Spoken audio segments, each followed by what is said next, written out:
Hank and Rocky, you're going to, as I said as I was praying, Hank and Rocky are going to share some things with us this morning. I've let them work it out. I believe in team ministry and turning them loose. So I just said the guidelines, here's what I want, and here's what we're going after. And for those of you that don't know Brother Hank Welch, Hank is a member of our board of directors now, and he's going to share his testimony with you and whatever else God's put on his heart, and then Rocky's going to wrap it up. Amen? Let's give our brother a good welcome. Amen? Rocky's hoping I give him time to wrap it up. No, I just want to tell you, I appreciate this opportunity. It's a blessing to be able to share your testimony. And while over the years I've shared it many times, it's been a long time. And so I will tell you, I'm not a pastor. I've had no formal training. I've never been to seminary. But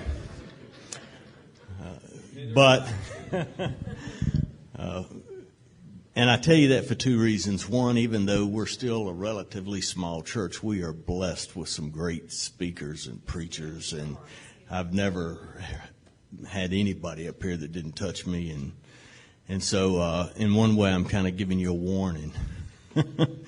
And the other is I think it's important that you realize that God's no respecter of men. He hasn't given anyone more than he's given you or me. There are certainly people out there who exercise what he's given them more, but you know, that's our choice. And it's important to share your testimony. God has made it so easy. Listen, when I finish my testimony, you'll kind of understand a little more. For some of you out here, you've probably never shared Christ with anybody. You've maybe never led anybody to the Lord, and there's all kinds of lies that Satan uses in your head to keep you from doing that. But yet God made it so easy. The gospel is really simple. It's the good news of Jesus Christ. It couldn't get any simpler. And sharing your testimony. Man, do you know how great that is, how wonderful it is? Because you can't be wrong. It doesn't follow, It doesn't follow denominational doctrines. It doesn't, you can't be wrong, because what you're doing is sharing what God has done for you in your life.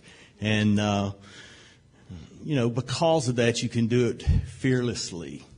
You don't have to worry about someone saying, oh, wait a minute, that's not biblical. That's not what my Bible says, or that's not what our denomination believes. I could care less. I'm just sharing with you what God's did in my life. And because of that, you have no fear.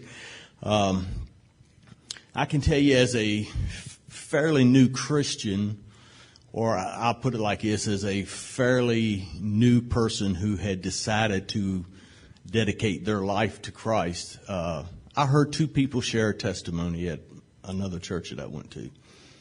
The first time, this woman got up there and she shared every intimate detail of her deprived life. Now, I'm serious. She held nothing back. And I left church there that day going, man, she's got something I don't have. Because I could never be that honest. She had no fear. She didn't care what you thought, because her assurance was from God. And I left there with that weighing on my mind. In fact, I left there praying, Lord, please, whatever it takes for someone to have that kind of boldness, I want. The second testimony that really affected me actually came from the pastor's wife. And it was just the opposite. She almost apologized for not having anything bad in her life. She was raised in a Christian home. She was raised by Christian parents. She went to Christian schools, a Christian college, married a pastor. And she was sharing this testimony and all that, and I left church going that day. It so affected me. I said, Lord, one of these days, let that be the testimony of my kids or my grandchildren. So you see, there's no wrong testimony. I don't care where you've been. I don't care what you've done. I promise you, when you finish hearing mine, you'll see that God can use you and do anything that He wants, anything that you're willing to surrender to Him. So I'll tell you, I wasn't raised in a Christian home, although like Merle Haggard says, Mama tried. She drug us to church every Sunday.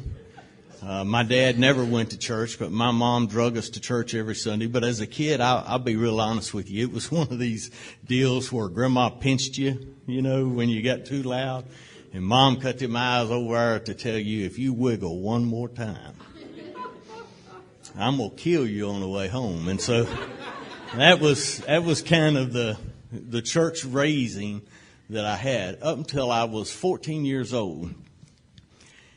I've tried to remember how I got going to this church, and I don't have any idea. But at 14 years old, we started going to a Pentecostal church. It was a house, actually, a converted house. It was over in Southeast. And, man, it blew me away.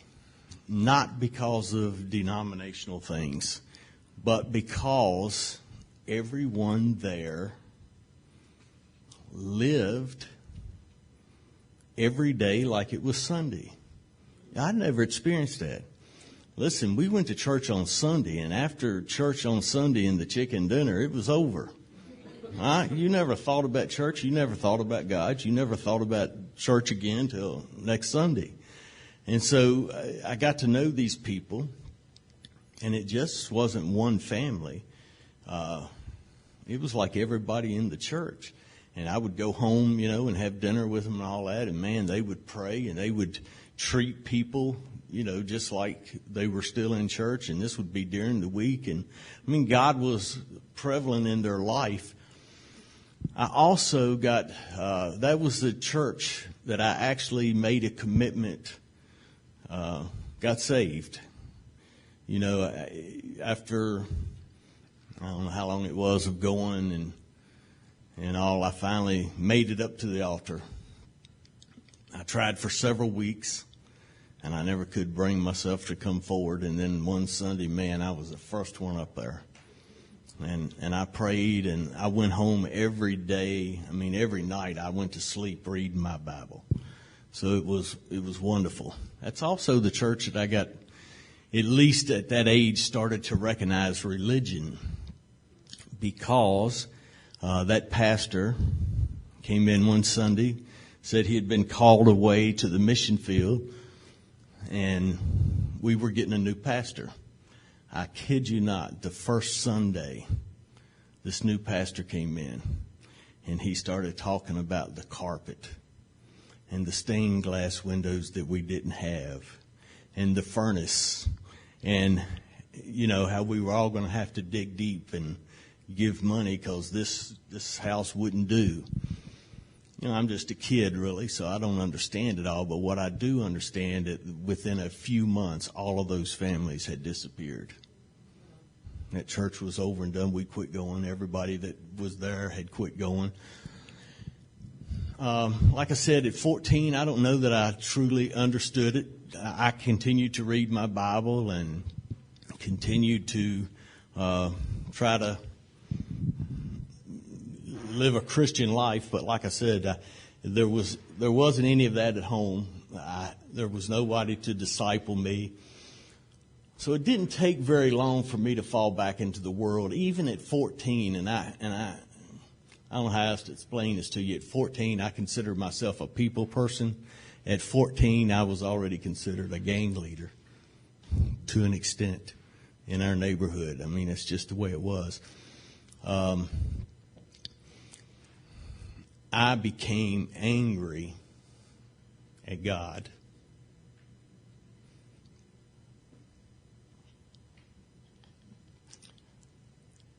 I just remember getting in with this crowd, and things got worse and worse and worse. Drugs, alcohol finally, came in. I started doing dope when I was about 15 probably, and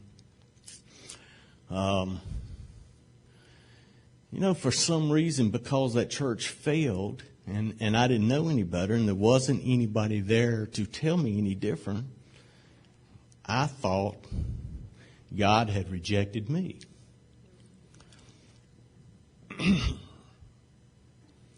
I didn't think it was going to be this hard. But to be honest with you, I just got in with the wrong crowd and the wrong people, and I was raised. My parents themselves weren't criminals, weren't in anything bad. They tried their very best to raise me the best that they could and all that. But the rest of my family, I kid you not, they've all been to jail at some point or whatever. And so that was kind of the guidance that I had, or the stories that I grew up hearing. And I started running with these people, and it wasn't very long before it wasn't just a normal teenager using drugs. I was the one carrying guns. I was the one that, literally I was taught to fight. And I'm talking about by relatives. I wasn't taught to fight for the sake of fighting. I was taught to hurt people. Because that here was the logic behind that. If you fight a man, he's going to want to get back up and get revenge. If you hurt a man, he's just thankful to get up. He doesn't come back. And so that's just the way it was for me. I never went anywhere that didn't carry a gun. Everybody, I've been shot at several times. I've done some shooting in my time. And it was, it was a one-way track. I tried to think this morning, in my notes I say, that I don't know of 5 people that I ran with back then that isn't dead or in jail. And the truth of it is, when I actually stopped this morning and tried to think, I couldn't think of 5. I literally couldn't think of 5. There's 2 or 3 that come to my mind that survived sort of like I did. It got so bad that I remember laying in jail one night. Now, I was fortunate in that I never went to prison. But I went to jail often. Every Friday I was locked up. Every Monday I was in court. It was just crazy. It drove my parents crazy. Now that I've got kids and I love them to death and all, and I go, my gosh, what did my parents endure? It's just crazy.